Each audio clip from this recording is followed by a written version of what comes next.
Good evening, everybody. Thanks for your response to my previous video lecture. I have received number of comments for the question which I have asked. Say the question was associated with polymorphism. I have discussed in the previous lecture what exactly mean the polymorph and how serious complications they may create during analysis or during any formation preparation. What I quoted the lastly, the question was regarding which analytical method would be preferred for analyzing the X-ray diffraction spectrophotometer. Sorry, I'm giving the answer. Okay, which method should be preferred for analyzing such polymorphs? So I have received number of comments with respect to that. So around 12 comments I have received. Now that is a huge turnout. What I will say, from 60 I received around 12 comments. The comments as it goes with starting from Pranali, she speaks about the IR and Raman application. Yes, IR and Raman were definitely helpful. This both methods are helpful for polymorph identification. Bhavesh also speaks about the same. Then everybody agreed with Gauri. Finally, Gauri had got uh, huge acceptance her findings. So definitely I will directly get into the answer that polymorphism for analyzing polymorphic compounds, X-ray diffraction methodology is the best suited methodology because the results which are obtaining are of more conclusive. IR and Raman definitely are also conclusive, but to not to that much extent, because since the we all know that for isomeric suppression, where the arrangement of compounds is slightly different, say cis and transform, in that case also IR do play a role but not to that much extent. Similarly, polymorphic compounds are also having a different spatial arrangement. Now the atomic arrangement, the bond length may get increased or decreased, so that may create different vibrational changes, but the result obtained will not be that much conclusive, because those are more concerned about the functional group determination. So leaving that task, the basic motto of that previous lecture was in order to concentrate your uh, in order to deviate your concentration towards our next topic of discussion, that is X-ray diffraction spectrophotometry, which is a part of your syllabus. So in today's lecture I will be discussing about X-ray diffraction spectrophotometry.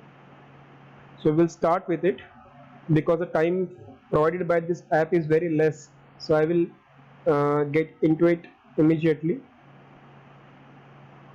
Study materials.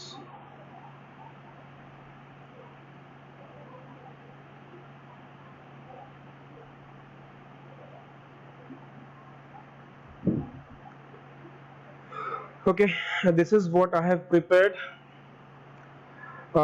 It took a much what you call as effort to prepare this prepared presentation.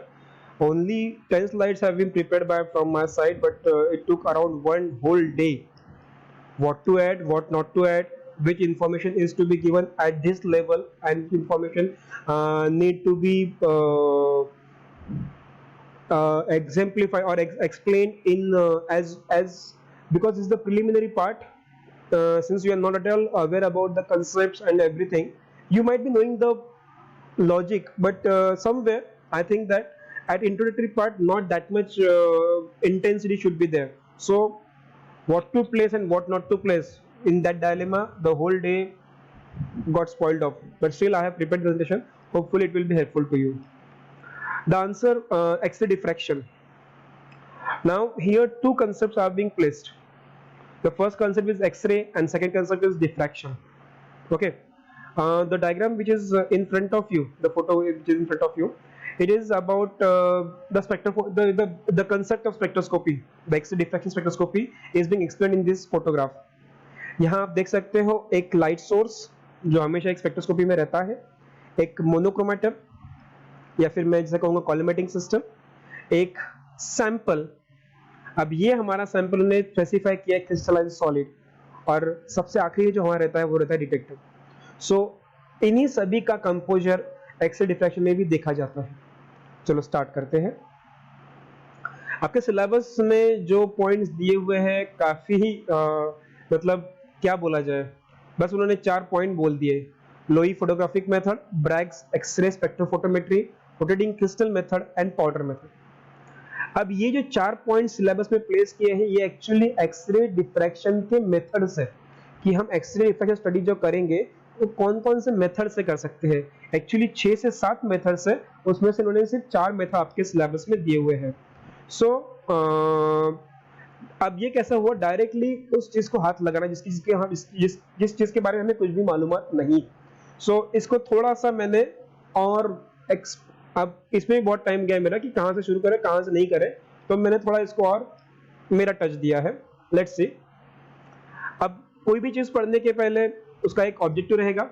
Objective मतलब मैं कोई चीज आपको पढ़ा रहा हूँ तो मेरा उसके पीछे उद्देश्य क्या है, और फाइनली मेरा पढ़ाना खत्म होने के बाद उसका अल्टीमेट आउटकम क्या रहेगा। मतलब जब हम आपको इवेल्युएट करते हैं हमें एक्सपेक्ट करते हैं आपको वो चीज मालूम है, और उसके कंसिडरेशन में आपको सवाल पूछाता है, उसे हम कहते हैं आउटकम।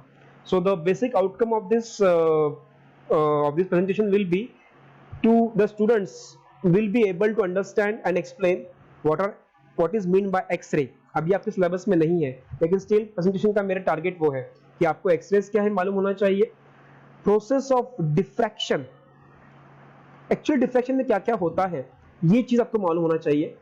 फिर इसके बाद आता है ब्रैग्स डिफ्रैक्शन लॉ जो सबसे इंपॉर्टेंट है, और उसके बाद आती है XRD मेथड्स जिसमें जो 4 मेथड आपको बोली गई है, Bragg's method, rotating crystal method, powder method.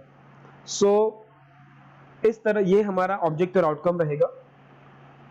सो जैसे पहले ही बताया मैंने कि I will start this part, this segment से XRD method, this is a part, this part is actually part of your syllabus, but I will be starting, I have from my side I would be starting with these 3 points। okay, so let's start with x-rays। काफी कुछ बोला जाता है EMR के बारे में। मेरे previous discussion में मैंने EMR के बारे में काफी डिस्कशन हमारे हो चुके हैं। EMR का लॉन्ग फॉर्म सभी को मालूम है, इलेक्ट्रोमैग्नेटिक रेडिएशंस। हमने आपको बताया, मैं प्रीवियस लेक्चर में सभी स्पेक्ट्रोस्कोपी पे लेक्चर हुए तो उसमें हमेशा बोलता हूँ कि इलेक्ट्रोमैग्नेटिक रेडिएशंस ये वो रेडिएशंस रहते हैं जिनमें वेव प्रॉपर्टी और पार्टिकल प्रॉपर्टी दोनों भी रहती है, बराबर है। सो वेव प्रॉपर्टी जहाँ पे हम वेवलेंथ की बात करते हैं, फ्रीक्वेंसी की बात करते हैं, एनर्जी की बात करते हैं, वेव नंबर की बात करते हैं, वेव पैटर्न की बात करते हैं, ये सभी कंसेप्ट्स EMR को एप्लीकेबल है। वैसे ही एनर्जी के जो कंसेप्ट्स रहते हैं कि वो अगर प्रोपोगेट हो रहे हैं तो कोई तो जरिया होगा प्रोपोगेशन का, उसमें कहीं तो एनर्जी होगी तभी तो वो आगे चीज बढ़ रही है। वो चीज क्या है, एनर्जी, वो उसका मेन सोर्स क्या है, उसको आगे जो मूव करने में हेल्प करता है, तो वो है उसकी इंट्रिंसिक एनर्जी जो फोटोन के फॉर्म में उसमें रहती है। सो इस तरह से पार्टिकल और वेव प्रॉपर्टी दोनों भी EMR में रहते हैं। EMR तो एक्सरेज जो है ये भी एक, जैसे आप मैं कहूँ कि अगर मैं ये पूरा वेव एक EMR कंसिडर करूं तो EMR के अलग अलग जो टाइप्स है उसमें का टाइप है, एक रेडियो वेव टाइप है, माइक्रोवेव है, इंफ्रारेड है, विजिबल है, UV है, एक्सरे है, gamma rays and so on. इसमें से हमने इंफ्रारेड पढ़ चुके हैं, विजिबल पढ़ चुके हैं, UV पढ़ चुके हैं। अब हम मूव कर रहे हैं टुवर्ड्स एक्सरे। देखो यहाँ पे एक चीज जो बोली गई है कि एक्सरेज जो है ये हाई एनर्जी इलेक्ट्रोमैग्नेटिक रेडिएशंस है। हमने पहले भी देखा है वेवलेंथ और एनर्जी में एक रिलेशन है, डायरेक्ट है इनडायरेक्ट है, ऑब्वियसली इट इज इनडायरेक्ट। जैसे जैसे वेव छोटी रहती है, जैसे जैसे वेव छोटी होती जाती है, वैसे वैसे उसकी एनर्जी क्या हो जाती है, बढ़ जाती है। लाइकवाइज अगर मैं यहाँ से ये देखूं, रेडियो वेव देखो काफी बड़ी वेव है, अगर मैं माइक्रोवेव देखूं, इंफ्रारेड वेव दो या फिर विजिबल रेज देखो, तो वेव की लेंथ जो है वो रिड्यूस होती जाती है, लेकिन उसकी एप्लीकेबिलिटी अगर आप देखें तो उसकी एप्लीकेबिलिटी में एनर्जी वाइज उसकी एनर्जी काफी बढ़ रही है, तो एप्लीकेबिलिटी काफी ज्यादा बढ़ती है उसकी। यहाँ पे कुछ फोटोज दिए हुए हैं, ये फोटोज क्या कहते हैं? ये फोटोज वो कहते हैं कि ये जो, अगर मैं इमेजिन करूं कि ईएमआर किसी चीज से किन किन चीजों से टकरा सकती है, ईएमआर वो कौन सी चीजें हैं जिनसे टकरा सकती है। तो अगर आप देखो तो रेडियो वेव्स जो है वो बिल्डिंग से टकरा सकते हैं या फिर ह्यूमन से टकरा सकते हैं। माइक्रोवेव्स जो रहती है वो हनी बी जितने छोटे पार्टिकल्स है, हनी बी यहाँ पे एक रिप्रेजेंटेटिव एग्जांपल लिया है, हनी बी के जैसे जितने भी उस डायमेंशन के जितने भी पार्टिकल्स रहेंगे उन सभी से माइक्रोवेव टकरा सकते हैं। इंफ्रारेड वेव्स आपका पिन पॉइंट, आपके निडल का जो पिन पॉइंट रहता है उतना जो पार्टिकल साइज रहेगा उससे वो टकरा सकती है। विजिबल रेज इसकी इंटेंसिटी और काफी बढ़ जाती है, तो हम कहेंगे कि प्रोटोजुआस जो रहते हैं। अब आईआर का रीजन जो है ये काफी बड़ा है, पहले ही बोल चुके हैं, तो पिन पॉइंट को मत कंसीडर करिए कि सिर्फ पिन पॉइंट को ही टकरा सकती है। पिन पॉइंट से जो छोटी छोटी चीजें, उससे भी छोटी चीजें जो है शायद से टकरा पाएगी, वो हमने देखा है फंक्शनल ग्रुप से टकरा पाती है जो हम देख नहीं सकते। विजिबल रेज ये प्रोटोजुआस को आइडेंटिफाई कर सकते हैं, इतनी इंटेंसिटी है उसमें। अल्ट्रावायलेट रेज ये मॉलिक्यूल्स से टकरा सकते हैं। देखो यहाँ पे टकराने की बात हो रही है मॉलिक्यूल से, ओके। अब हम जब मूव कर रहे हैं टुवर्ड एक्स-रेज, तो हम actually we are moving more deeper, तो हम यहाँ कह सकते हैं कि वो जो टकराते हैं वो मॉलिक्यूल में जो सब एटॉमिक पार्टिकल्स है, सॉरी सब मॉलिक्यूलर पार्टिकल्स है, मतलब एटम्स, नॉट सब एटॉमिक, सब मॉलिक्यूलर कॉन्स्टिट्यूएंट्स है, मतलब एटम्स, ये एक्स-रेज उनसे भी टकरा सकती है। एक बोला जाता है कि अगर हम एटम्स क्यों नहीं देख सकते, हम एटम्स तभी देख पाएंगे जब उससे हमारी लाइट रे टकराएगी। अगर वो लाइट रे उससे टकराएगी तो वो चीज विजिबल हो जाएगी, बराबर है। उसी तरह से विजिबल रेज क्योंकि उस एटम से टकरा नहीं पाते, इसलिए वो हमें हम उसको देख नहीं पाते। वो विजिबल रेज मुझे टकरा पा रहे हैं इसलिए मैं विजुअलाइज हूं आपको, लेकिन जो फाइन पार्टिकल्स है, जो फाइन माइक्रो ऑर्गेनिजम्स है, उनको वो टकरा नहीं पाते, इसलिए हम उनको नेकेड आई से देख नहीं सकते। लेकिन अगर हम उसको जूम करें, कहीं से हम पार्टिकल्स को उस रेस को कॉन्सेंट्रेट करें, उसमें थोड़ा मैनिपुलेशन करें, तो हम डेफिनेटली माइक्रो ऑर्गेनिजम्स को भी माइक्रोस्कोप के थ्रू देख पाते हैं। So this is what I want to say कि एक्सरेज का जो टारगेट एरिया है वो है एटम्स, वो एटम से टकरा सकते हैं, इसलिए एक्सरेज का इंपॉर्टेंस बढ़ जाता है। एनर्जी के बारे में बात करें तो उसमें एनर्जी जो रहती है वो 200 इलेक्ट्रोवोल्ट टू 1 मिली इलेक्ट्रोवोल्ट के रेंज में बताई जाती है। हमें मालूम है कि एक्सरेज हम हमारे स्केलेटन में या जो हमारे हड्डी में कोई भी अगर फ्रैक्चर होता है तो हम उसका आइडेंटिफिकेशन के लिए उसका यूज करते हैं। क्यों करते हैं? क्योंकि वो रेस हमारे टिश्यूज, हमारे मसल्स से पास हो सकती है, उसमें उतनी एनर्जी है।